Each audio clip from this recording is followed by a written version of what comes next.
Hello everyone. आज के session में मैं आप सभी का बहुत बहुत स्वागत करती हूं और आप देख रहे हैं लीगल होम्स का यूट्यूब चैनल।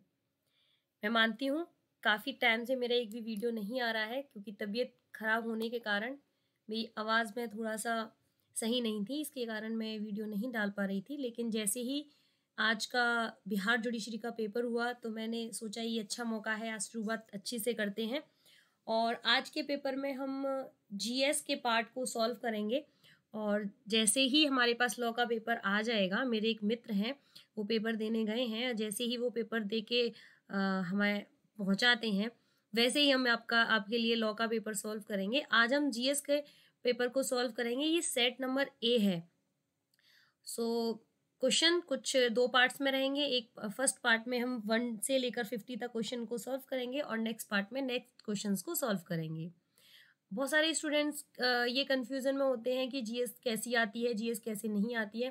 तो देखिए, जहाँ तक मैंने देखा है जीएस का पार्ट बहुत ही इजी आया हुआ है। अगर कोई भी अमूमन स्टूडेंट जिसकी नॉर्मल प्रिपरेशन थी वो यदि ये पेपर देने जाता तो अमूमन वो बच्चा क्लियर कर लेता। 50 क्वेश्चन तो ऐसे हैं इसमें कि आंख बंद करके भी इसके आंसर्स दिए जा सकते हैं।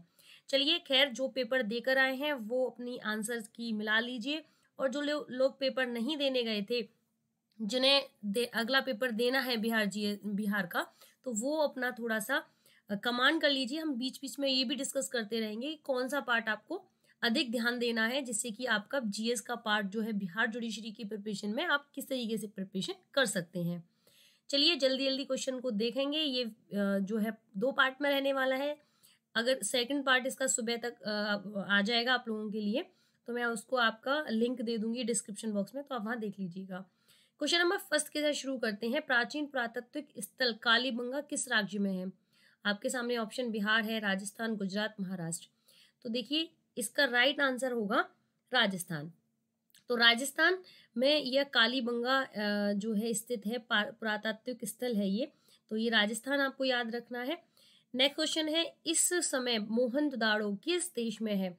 तो भारत, अफगानिस्तान, पाकिस्तान, बांग्लादेश। तो सभी को पता है यह है पाकिस्तान, इसका राइट आंसर है। तो टिक लगाते चलिए। ये सेट नंबर 1 है। यहाँ देखिए सेट नंबर 1 है, तो आप निशान भी लगाते चलिएगा कि सेट नंबर 1 है। और जिनके सेट बी और सी और डी आए थे वो भी ध्यान रखिए, क्वेश्चन के साथ में आगे पीछे होंगे क्वेश्चन। क्वेश्चन नंबर 3 को देखते हैं। विक्रमशिला विश्वविद्यालय की स्थापना किस वंश के राजाओं ने की थी? तो सभी को पता है ये आंसर इसका पाल वंश के जो राजा थे उन्होंने की थी विक्रमशिला विश्वविद्यालय की स्थापना जो थी। क्वेश्चन नंबर 4 को देखते हैं। वेदों में प्राचीन वेद कौन है? हमें बचपन से पढ़ाया जाता है 5 वेद हैं, 4 वेद हैं, अर्थवेद, यजुर्वेद, सामवेद, ऋग्वेद। तो सबसे जो आपका पुराना वेद है वह है ऋग्वेद है और प्राचीनतम ही वेद इसको मानते हैं। क्वेश्चन नंबर 5 है, अयोध्या किस नदी के तट पर है? तो ये अयोध्या जो है सरयू नदी के तट पर है। तो आप लोगों ने गाना भी सुना होगा, सरयू नदी के तट पर। कुछ गाने हमारे यूपी में गाए जाते हैं इस तरीके का। तो अयोध्या जो है सरयू नदी के तट पर है। शक संवत प्रारंभ कब हुआ? शक संवत सभी को मालूम है 78 ईस्वी से प्रारंभ होता है। क्वेश्चन नंबर नेक्स्ट देखते हैं। बद्रीनाथ धाम किस राज्य में है? तो बद्रीनाथ जो केदारनाथ है उसी का नाम बद्रीनाथ बोलते हैं, हम उत्तराखंड में है। सभी को पता है उत्तराखंड में ये चारों धाम जो है उनमें से एक धाम बद्रीनाथ भी है। क्वेश्चन नंबर 8 है, मेगास्थनीज को राजदूत के रूप में किसके दरबार में भेजा गया था? तो क्वेश्चन नंबर 8 का आंसर है चंद्रगुप्त मौर्य। चंद्रगुप्त मौर्य मेगास्थनीज के राजदूत के रूप में भेजा गया था चंद्रगुप्त मौर्य के उसमें। क्वेश्चन नंबर 9 है, अजंता की गुफाएं किस राज्य में है? सबको पता है, बहुत ही इजी क्वेश्चन है, महाराष्ट्र में। मैंने जैसे बोला 50 क्वेश्चन है, बहुत ही इजी है, किसी ने न भी पढ़े हो तो भी आंसर करके आएगा। क्वेश्चन नंबर 10 है, जैन धर्म के 23वें तीर्थक कौन थे? सबको पता है पार्श्वनाथ। हम 8th 9th की क्लास में इस क्वेश्चन को भी देखते थे। जिन्होंने जीएस का पार्ट नहीं देखा है, जैसे कि आप लोगों को पता है हम इस चैनल के माध्यम से मैं आप सभी को जुडिशरी की प्रिपरेशन करा रही हूँ, स्पेशली राजस्थान और ये आपके उत्तराखंड और उत्तर प्रदेश की। तो जीएस का बड़ा पार्ट है, तो बच्चों ने बड़ा रिक्वेस्ट की है कि मैम जीएस का पार्ट भी लेके आइए। तो देखिए अभी कुछ दिनों में शुरू हो जाएगा एक एक एक्ट, और मैं पहले शुरू करूँगी कॉन्स्टिट्यूशन, क्योंकि मैं अभी इस चैनल पर आईपीसी और एविडेंस खत्म करा चुकी हूँ। टीपीए भी चल रहा है, टीपीए भी शुरू करेंगे। उससे पहले कॉन्स्टिट्यूशन की बड़ी डिमांड आ रही है, तो कॉन्स्टिट्यूशन को बड़े डिटेल में और बड़े साफ, और जिन्होंने कुछ नहीं भी पढ़ा है, जिन्होंने पता नहीं है किस तरीके से प्रिपरेशन करनी है, वो उसको लेके चलेंगे। बेसिक से हम कॉन्स्टिट्यूशन करेंगे। तो क्वेश्चन नंबर 11 को देखते हैं। 11 क्या कहता है, पुरुषार्थ कितने हैं? पुरुषार्थ हैं हमारे 4, इसका ऑप्शन नंबर बी राइट है। पुरुषार्थ कितने हैं? 4 हैं। क्वेश्चन नंबर 12 को देखते हैं, पंचतंत्र किसके द्वारा लिखा गया है? तो पंचतंत्र है विष्णु शर्मा के द्वारा लिखा गया है। ऑप्शन नंबर 3 इसका सी एकदम राइट आंसर है। अगले क्वेश्चनों की तरफ बढ़ते हैं। क्वेश्चन नंबर 13, त्रिपिटक का संबंध किस धर्म से है?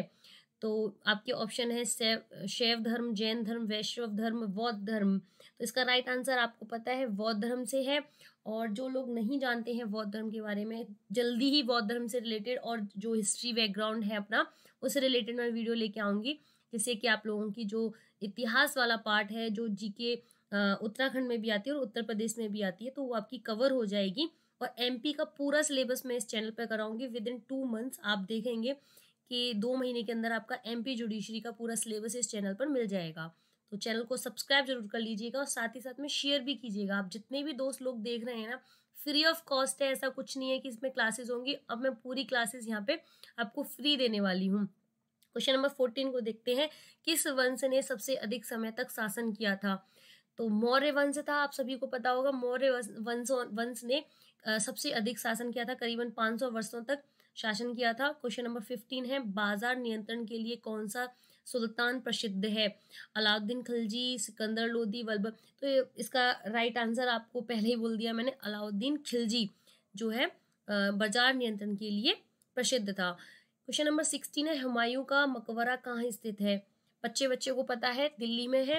हुमायूं का मकबरा दिल्ली में उपस्थित है। क्वेश्चन नंबर 17, निजामुद्दीन औलिया किस सूफी संप्रदाय के अनुयायी थे? तो जो है निजामुद्दीन औलिया थे, ऑप्शन नंबर सी, चिश्ती के सूफी संप्रदायक थे, यानी अनुयायी थे। क्वेश्चन नंबर 18 है, 10वें सिख गुरु का नाम था? तो गुरु गोविंद सिंह जो है ये सिखों के 10वें गुरु थे। क्वेश्चन नंबर 19 देखते हैं, दिल्ली में पहला मदरसा किसने स्थापित किया था? तो इसका जो दिल्ली में जो पहला मदरसा था वो स्टार्ट किया था जलालुद्दीन खिलजी ने, राइट। तो आप मुझे बताइएगा इसका आंसर सही है कि नहीं, कि थोड़ा डाउट है मुझे, मैंने देखा चेक किया है, तो इसमें थोड़ा सा डाउट लग रहा है मुझे। क्वेश्चन नंबर 20 देखते हैं, पद्मावत किसके द्वारा लिखा गया है? तो पद्मावत लिखा हुआ है मलिक मोहम्मद चायसी के द्वारा। क्वेश्चन नंबर 20 का ऑप्शन नंबर सी आंसर सही है। क्वेश्चन नंबर 21 देखते हैं, किसके शासन काल में मुगल चित्रकला अपने चरमोत्कर्ष पर थी?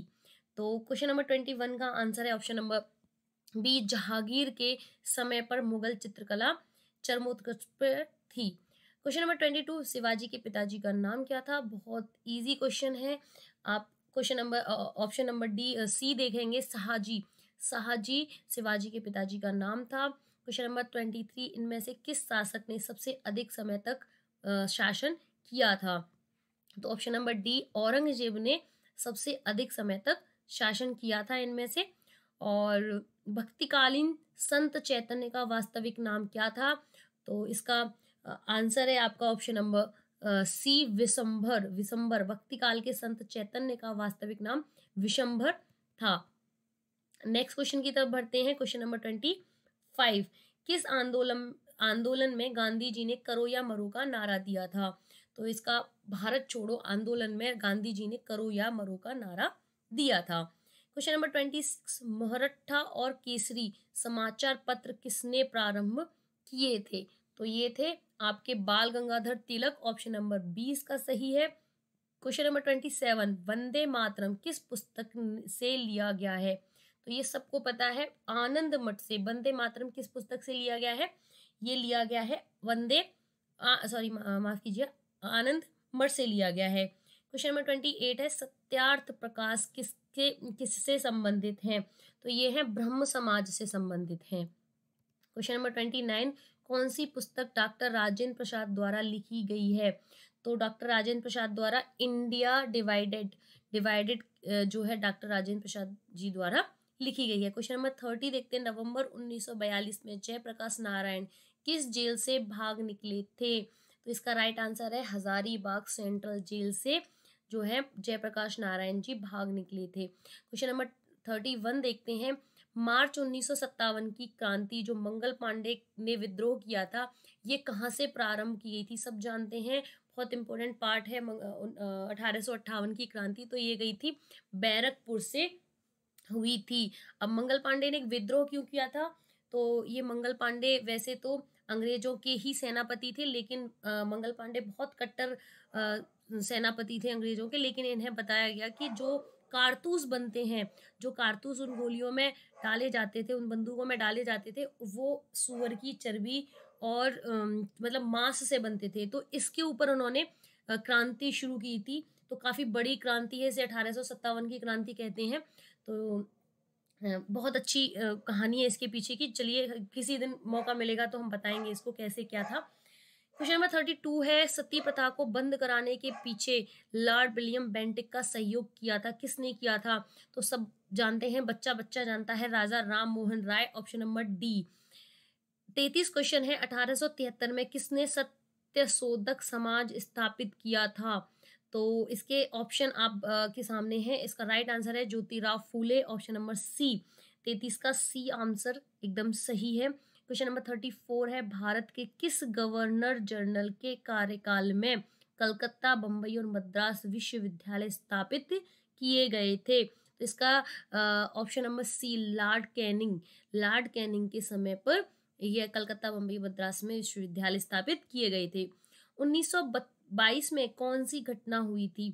तो इसमें चोरा चोरी कांड हुआ था, यानी चोरा चोरी की घटना हुई थी 1922 में। क्वेश्चन नंबर 36 को देखते हैं।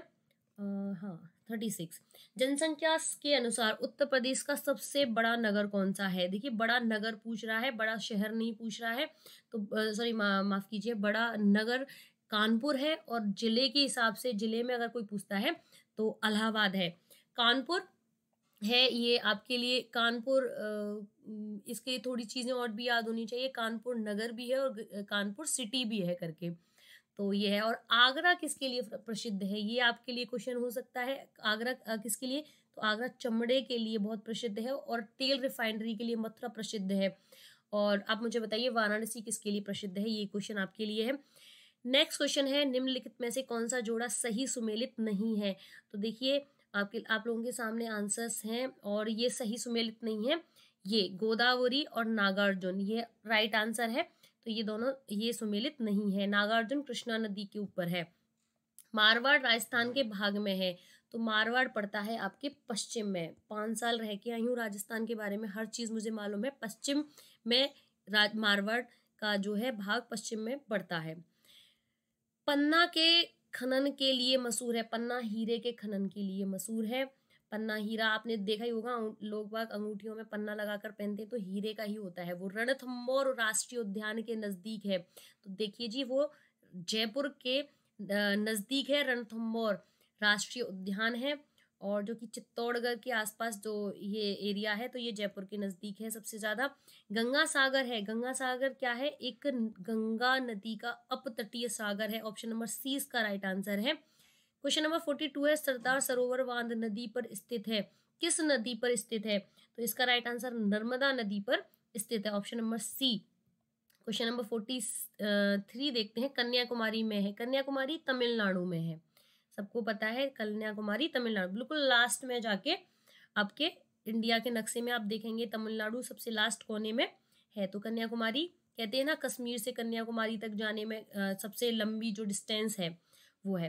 क्वेश्चन नंबर 44 देखते हैं, पंगोग झील में है, झील कहाँ है? तो लद्दाख में है वो, लद्दाख केंद्र शासित प्रदेश में यह झील उपस्थित है। क्वेश्चन नंबर 45 देखते हैं, ये लिम्ब्राइट का खनन कहाँ है? लिम्ब्राइट का खनन है आपका question option number D Neyveli में, नेवेली लिमराइट का खनन है, ये पाया जाता है। ऑप्शन नंबर डी इसका सही है। कोणार्क के लिए मशहूर है, कोणार्क किसके लिए मशहूर है, तो ये कॉफी के लिए मशहूर है। ऑप्शन नंबर 20 का सही है। नेक्स्ट क्वेश्चन देखते हैं 47। उड़ीसा में स्टील उत्पादक केंद्र है, तो ये इसका उड़ीसा का स्टील उत्पादक कौन सा केंद्र है, तो ये इसका right answer option number B है, माफ कीजिएगा डी है, राउरकेला। राउरकेला प्रसिद्ध है। भारत का सबसे ऊंचा पर्वत शिखर है, तो ये है K2। भारत का सबसे ऊंचा पर्वत शिखर क्या है, K2 है, राइट। और एक क्वेश्चन और बन सकता है, माउंट एवरेस्ट क्या है, तो ये वर्ल्ड का सबसे ऊंचा पर्वत शिखर है। K2 भारत का है और माउंट एवरेस्ट पूरी दुनिया में है। तमिलनाडु की प्रमुख वर्षा ऋतु कौन सी है, तो तमिलनाडु में सबसे अधिक दिसंबर और अक्टूबर के महीने में होती है। जिस महीने में हमारे यहाँ ठंड होती है उसी महीने में वहां पे वर्षा ऋतु आती है।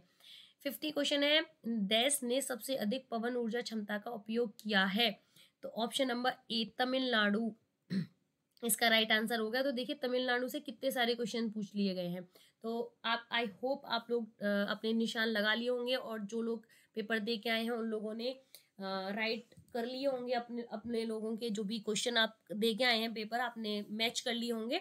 सो अगर कोई भी गलती होती है तो प्लीज़ बताइए, जो भी मैंने खुद से सॉल्व किया ये पेपर, अगर कोई गलती होती है तो आप मुझे बताइए कि ये मैम गलती की है आपने, या कोई क्वेश्चन का जो आंसर है मिसमैच है तो मुझे बताइए।